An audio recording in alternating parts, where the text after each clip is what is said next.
건양대의 한 교수가 자신의 딸과 조카에 대해 장학금과 학점 특혜를 줬다는 KBS 보도와 관련해 해당 교수가 사직서를 제출했습니다. 건양대학교는 오늘 경영대학 A 교수가 사직서를 제출함에 따라 보직 사퇴 처리를 했다고 밝혔습니다. 다만 대학 측은 A 교수를 대상으로 현재 노동청과 교육부의 진상조사와 징계 절차가 진행되고 있어 사직 처리는 일단 보류했다고 밝혔습니다. 건양대는 이번 사태를 엄중하게 보고 있으며 공정한 결과 도출을 약속하겠다고 밝혔습니다. 충청남도가 저출산 문제를 극복하고 양육에 따른 부담을 줄이기 위해 도입한 행복 키움 수당의 지급 대상을 넓힙니다. 충청남도는 소득이나 재산과 관계없이 매달 10만 원씩 23개월 미만의 자녀를 대상으로 지급했던 행복 키움 수당을 이달부터 36개월 미만으로 확대한다고 밝혔습니다. 이번 충청남도의 행복 키움 수당 지급 대상 확대로 13,000여 명이 추가 혜택을 받게 됐고 전체 지급 대상도 4만여 명으로 증가했습니다.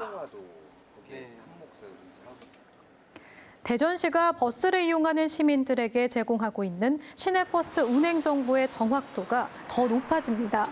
대전시는 다음 달부터 버스 정보 안내 시스템을 개선해 버스 운행 정보가 더 정확해지고 재난이나 재해 발생 시에 특정 정류장이나 구간에서 차량을 우회하도록 안내하게 된다고 밝혔습니다.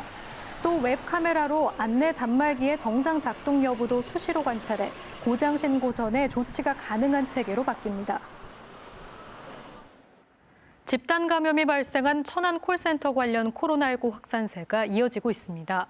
천안시는 신한카드, 신한생명 천안 콜센터 직원의 접촉자로 분류돼 자가격리 중이던 50대와 앞서 확진된 콜센터 직원의 10대 자녀, 그리고 콜센터 관련 확진자와 접촉해 감염된 지인과 접촉한 40대 등 3명이 추가 확진됐다고 밝혔습니다.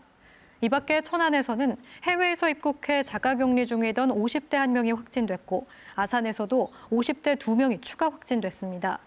이런 가운데 천안시는 시의사회와 외식업, 목욕업, 미용업 대표 등이 참여하는 코로나 퇴치 민관위원회를 구성해 신속히 정보를 공유하고 범시민 홍보도 강화하기로 했습니다.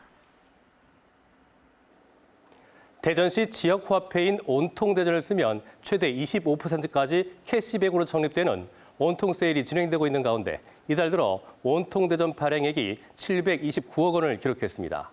이는 지난달 한 달 동안 발행액보다 80억 원이 많은 액수로 하루 평균 충전 건수는 115% 증가했습니다.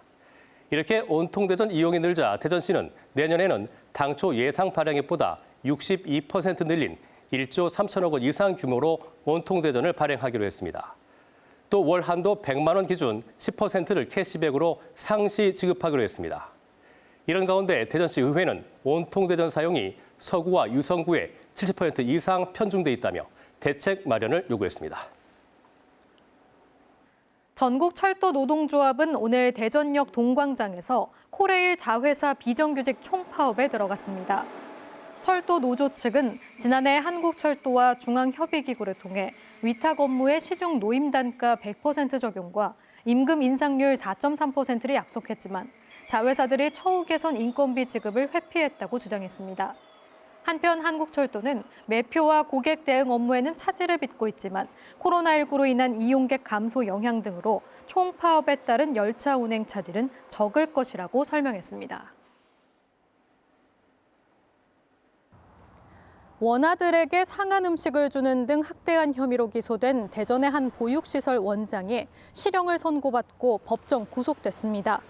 대전지법 형사 4단독 이현숙 부장판사는 아동학대 범죄 처벌 등에 관한 특례법 위반과 사회복지사업법 위반 혐의로 기소된 58살 A씨에게 징역 2년을 선고하고 아동학대 치료 프로그램 80시간 이수와 7년간 아동 관련 기관 취업 제한을 명령했습니다.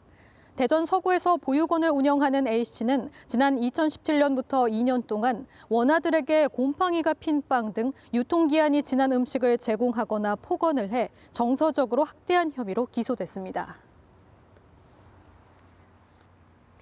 지난주 세종 지역 아파트 전셋값이 1.16% 올라 전국에서 상승폭이 가장 컸습니다. 한국감정원에 따르면 세종시는 1.26% 상승한 10월 마지막 주보다 상승폭이 0.1%포인트 증가했습니다.